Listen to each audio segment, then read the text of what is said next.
Today we are learning free handwriting method. Okay? It's not only free handwriting but also you can speak as well as, okay?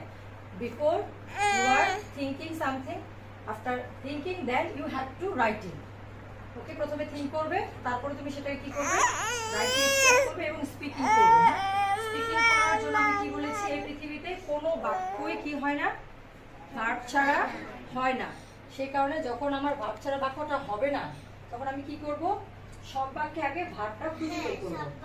এখন বাংলা বাক্যে কি করে, ভার্বটা কোথায় থাকে, জোরে বলো, বাংলা বাক্যে ভার্ব কোথায় থাকে, শেষ শব্দে থাকে, ঠিক আছে। আর ইংরেজি বাক্যে সেই ভার্বটা আমি কোথায় খুঁজে পাবো, ওই শেষ শব্দটাকে ধরে ইংরেজি বাক্যে আমি ভার্বটাকে নিয়ে আসবো। হ্যাঁ, তাহলে ভার্বটা যখন নিয়ে আসবো, সেই ভার্বটাকে আমি কয় ভাগে ভাগ করেছি,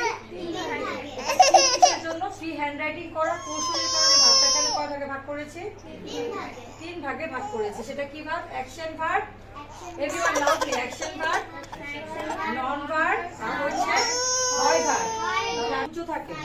সাপোজ আমি একজন টিচার, তাহলে এই বাক্যটাতে ভার্বটা কি উজ্জ্ব আছে না, আমি একজন টিচার, এটা ট্রান্সলেট করো তো কি হবে, আই এম আ টিচার। তোমরা হলে স্টুডেন্ট, ইউ আর স্টুডেন্ট, তাহলে সেখানেও তুমি কি স্টুডেন্ট, এটা উজ্জ্ব আছে, ঠিক আছে।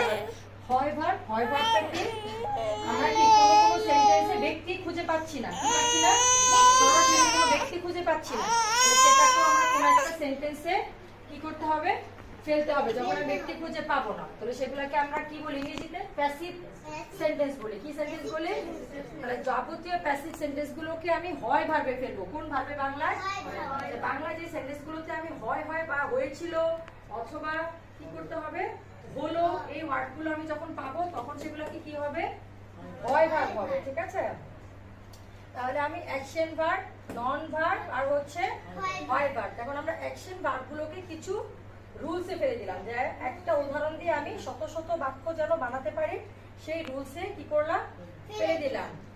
আমি করি, তাহলে একটা উদাহরণ দিয়ে গেলাম, একটা ভার্ব দিয়ে করতেছি, আমি করি, আই ডু, একসাথে বলো, আমি করি, আমি করি, আমি করি, আমি করেছিলাম, আমি করেছিলাম, আমি করব, আমি করব, লাউডলি, আমি করব, আমি করেছি, আমি করেছি, আমি করছি, আমি করছি, তারপর হচ্ছে আমি করছিলাম বা করতেছিলাম, অতীতের কোনো কাজ, ঠিক আছে, করছিলাম বা করতেছিলাম। যদি আমি চলিত ভাষায় বলি করছিলাম, আর যদি আমি সাধু ভাষায় বলি করতেছিলাম, ঠিক আছে, তখন হয়ে যাবে আই, ঠিক আছে, আই ওয়াজ ডুইং, কি হয়ে যাবে, আই ওয়াজ